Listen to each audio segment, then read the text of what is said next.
Disneys Hollywood Studios. Ein Park mit Höhen und Tiefen, der sich in den letzten 10 Jahren komplett neu selbst erfunden hat.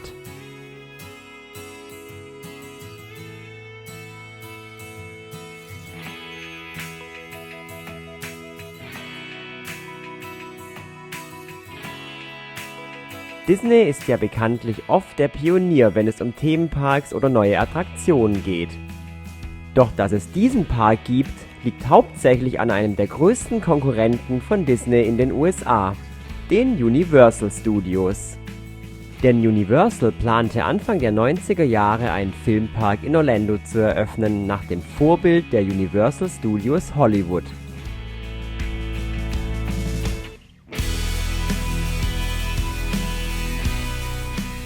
Der damalige Disney-CEO Michael Eisner kam ursprünglich aus der Film- und Fernsehindustrie.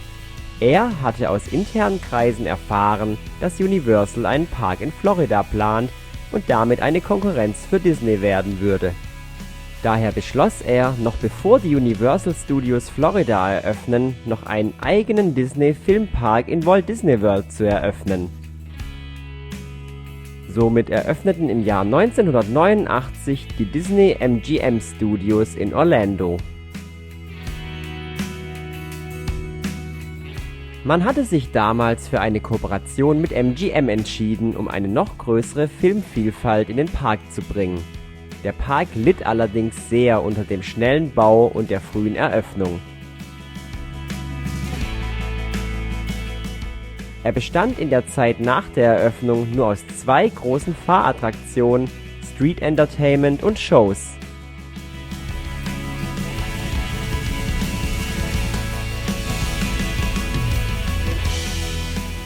Der Park wurde in den Jahren danach weiter ausgebaut und bekam unter anderem Attraktionen, die weltweit neue Maßstäbe setzten, wie den Tower of Terror. Das Grundkonzept des Parks war, hinter die Kulissen des Films zu schauen, in einer Hollywood-Welt, die es so noch nie gegeben hat, aber ewig so sein wird. A Hollywood that never was, but always will be.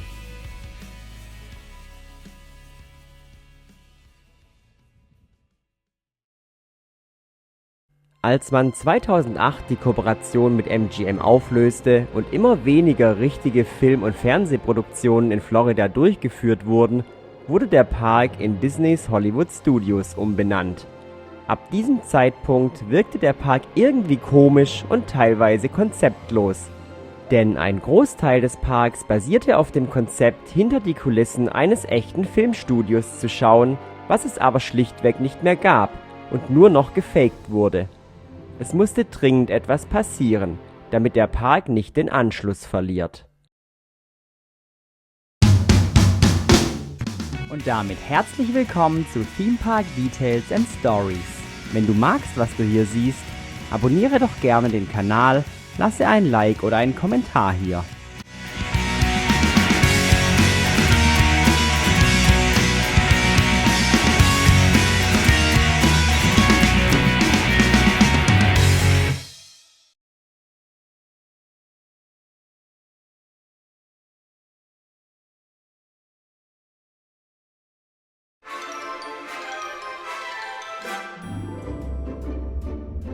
Als sich generell auch durch andere Parks immer mehr der Trend anbahnte, statt hinter die Kulissen des Films zu schauen, die Gäste in die Filme selbst eintauchen zu lassen, wurde das Konzept des Parks komplett umgekrempelt. Ein Großteil der alten Attraktionen bzw. für Filmkulissen genutzte Parkfläche wurde abgerissen.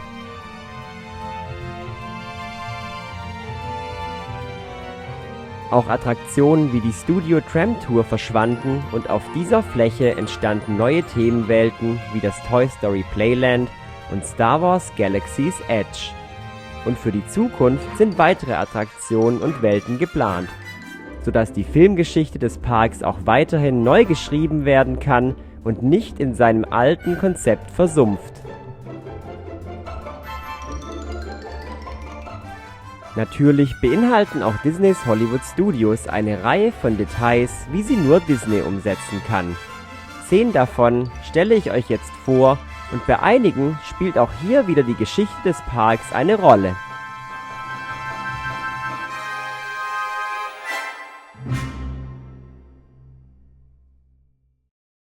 Nummer 10.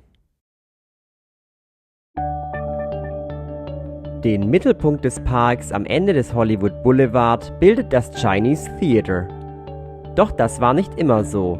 Von 2001 bis 2015 stand vor dem Chinese Theater der Sorcerer's Hat aus Mickey und der Zauberlehrling. Der Hut war zu dieser Zeit das Wahrzeichen des Parks. Er wurde ursprünglich 2001 aufgrund der 100 Years of Magic Celebration installiert, als zentraler Punkt, um sich über das Leben und die Karriere von Walt Disney zu informieren.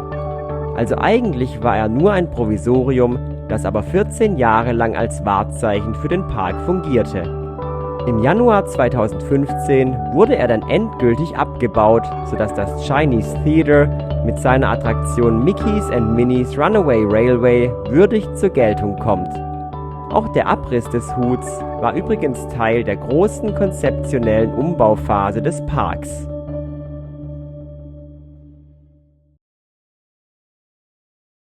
Nummer 9.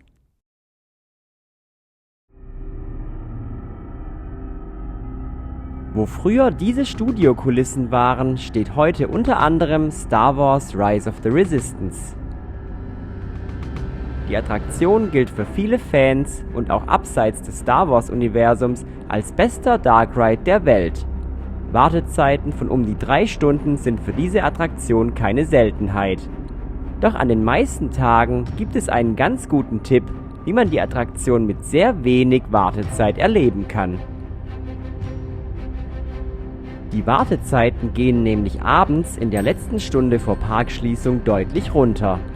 Oftmals steht man circa eine halbe Stunde vor Parkschließung nur noch circa 15 Minuten für die Attraktion an. Allerdings wird diese kurze Wartezeit nicht kommuniziert, um den Andrang kurz vor Parkschließung bewusst etwas geringer zu halten.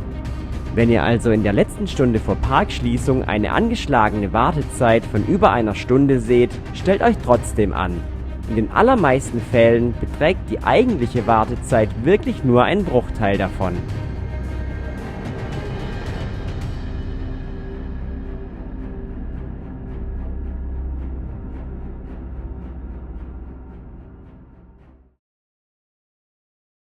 Nummer 8.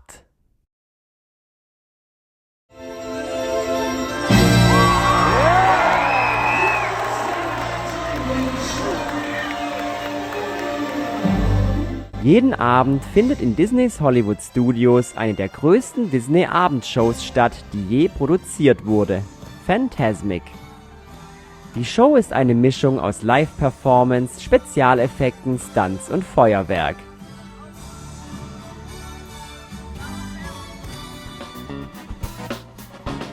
Als großes Finale fährt ein Dampfer über die Bühne, auf welchem sämtliche Disney-Characters den Gästen zuwinken.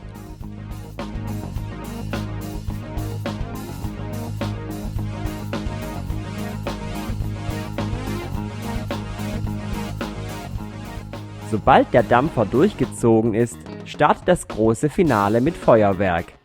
Aus Sicherheitsgründen müssen sich vor dem Start des Feuerwerks alle Characters ins Innere des Dampfers begeben.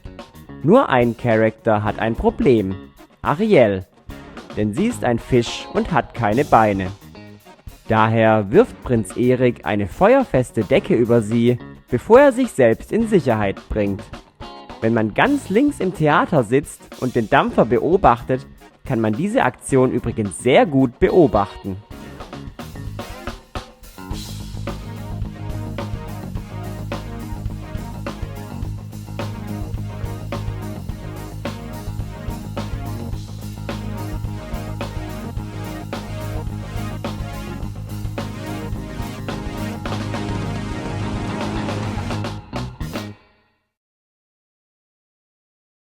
Nummer 7. Beauty and the Beast Live on Stage ist eine weitere große Live-Show im Park. Die Musical-Show gibt es bereits seit 1991 in dieser Form und ehrlich gesagt merkt man ihr das auch ein bisschen an. Und auch generell hält sich der Aufwand der Show für Disney-Verhältnisse in Grenzen. Dafür gibt es auch einen Grund. Die Show feierte ihr Debüt im November 1991 und damit parallel zum Kinostart des Films. Die Show war damit eigentlich nur eine Art provisorische Promotion-Show für den Kinofilm von Die Schöne und das Biest angedacht. Doch der Film wurde ein Hit und die Gäste liebten die Show so sehr, dass sie bis heute noch in den Hollywood Studios läuft. Dass die Show eher günstig produziert ist, erkennt man daran, dass es zwar ein Musical ist, allerdings sind die einzigen beiden Live-Sänger Belle und Gaston. Alles andere kommt tatsächlich komplett vom Band. Das tut der Show allerdings keinen Abbruch und sie ist nach wie vor sehr sehenswert.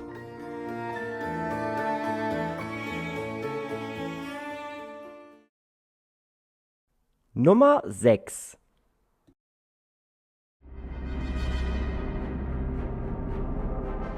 Ein Highlight des Parks ist seit vielen Jahren der Freefall Tower Tower of Terror.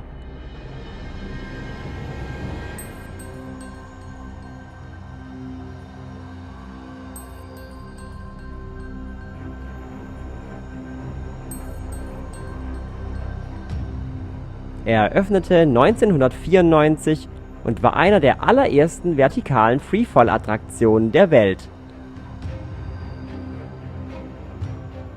Gebaut übrigens von einer Firma für Personenaufzüge.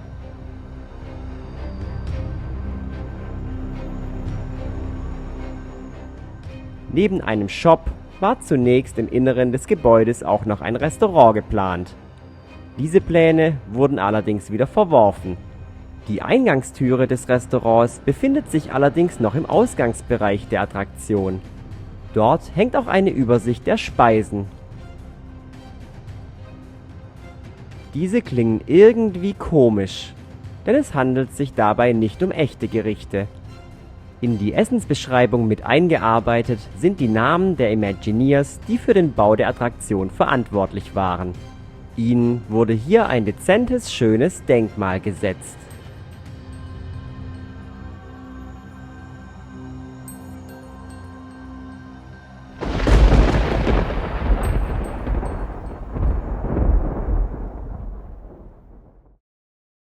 Nummer 5.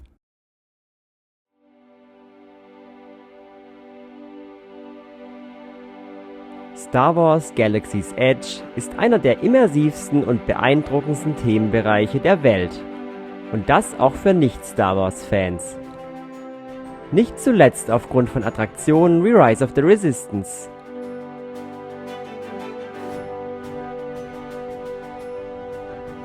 Obwohl es sich hier um einen Science-Fiction-Bereich handelt, wurden hier trotzdem kleine Gags und Anspielungen an Disney eingebaut.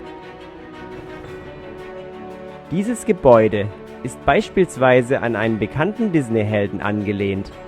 Es gibt in den Parks nämlich generell nicht nur Hidden Mickeys, wie man an diesem Hidden Donald in Galaxy's Edge sieht.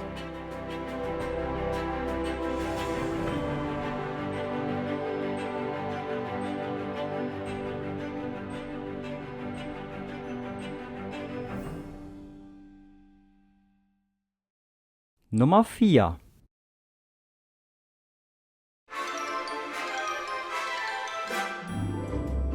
Ebenfalls ein Weltklasse Dark Ride ist Mickey and Minnie's Runaway Railway.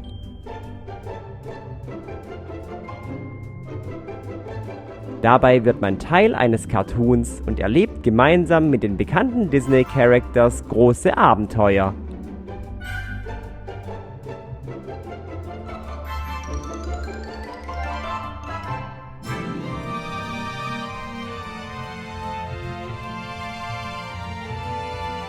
Hier wurde das Storytelling sehr gut umgesetzt, wie man Teil der Cartoon-Welt wird. Denn in der Pre-Show wird durch ein Missgeschick ein Loch in die Leinwand gerissen und dadurch ein Portal zur Cartoon-Welt geschaffen.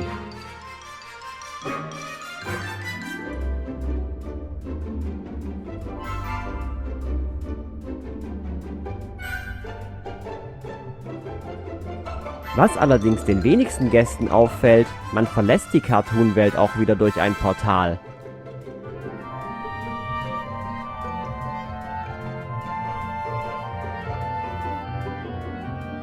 Denn der Ausgang sieht genauso aus wie die Pre-Show und die Gäste verlassen die Cartoon-Welt wieder durch die zerrissene Leinwand, um zurück in die reale Welt zu gelangen.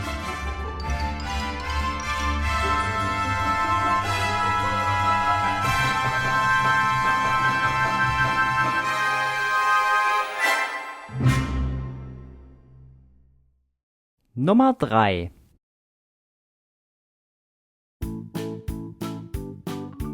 Im Toy Story Land werden die Besucher auf die Größe von Spielzeug geschrumpft, indem alle Gegenstände um sie herum riesig gestaltet sind. Was hier ganz interessant ist, dass auch die nächtliche Beleuchtung direkt mit in die Thematisierung eingearbeitet wurde. Die Spielzeugsoldaten hängen nämlich im gesamten Bereich eine Lichterkette auf und genau diese überdimensionale Lichterkette leuchtet bei Nacht und leuchtet damit den Großteil des Bereichs aus.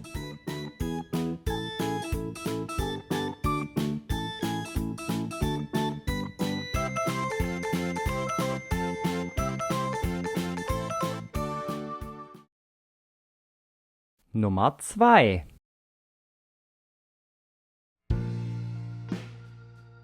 In Disneys Hollywood Studios gibt es ein Restaurant, was es in dieser Form sicherlich nur in der USA geben kann. Deutschland wäre vermutlich von seinem Entertainment-Level nicht bereit für so etwas. Man nimmt Platz in einem typischen amerikanischen Wohnzimmer aus den 50er Jahren.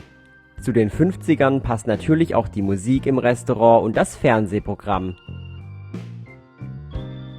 Und da für alle Gäste die 50er Jahre schon lange her sind, einige damals Kinder waren oder noch gar nicht geboren, werden alle Gäste im Restaurant wie Kinder behandelt. Zum Beispiel benehmen sich alle Kellner, als wären es die Eltern. Somit wird beispielsweise ermahnt, wenn man die Ellbogen am Tisch absetzt oder sein Gemüse nicht aufisst.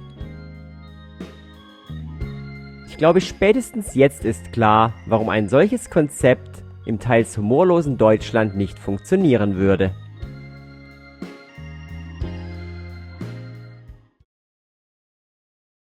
Nummer 1.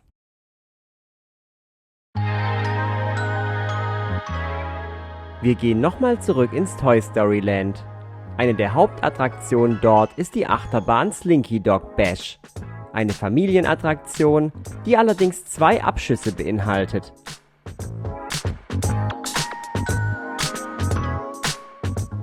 Es fällt schnell auf, dass das Layout der Bahn irgendwie komisch und unüblich für eine Achterbahn ist. Kleine aneinandergereihte Hügel, langsame Kurven oben, anhalten, wieder beschleunigen und so weiter. Der Grund dafür liegt auch wieder an der Thematisierung, denn die Bahn soll so aussehen, als wäre sie von einem Kind gebaut worden. Wie man sieht, hat das Kind seiner Fantasie freien Lauf gelassen und die Bahn einfach frei nach Schnauze zusammengebaut. In der Station hängt übrigens die Kinderzeichnung, nach welcher die Bahn entstanden ist, und die Station selbst stellt die Spielzeugschachtel dar, in der die Bahn verpackt war. Und es liegen random Schienenteile herum, die nicht verbaut wurden. Je mehr man sich im Bereich umschaut, umso mehr Zusammenhänge erschließen sich. Und genau das ist es doch, was einen guten Themenpark ausmacht.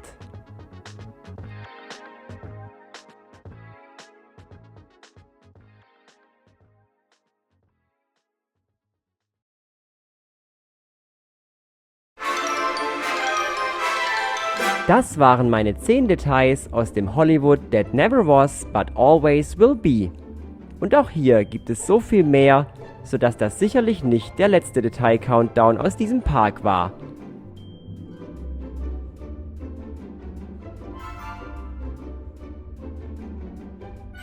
Mit dem neuen Konzept der Filmthemenwelten ist Disneys Hollywood Studios wieder auf dem Weg, eine filmreife Freizeitparkgeschichte zu schreiben.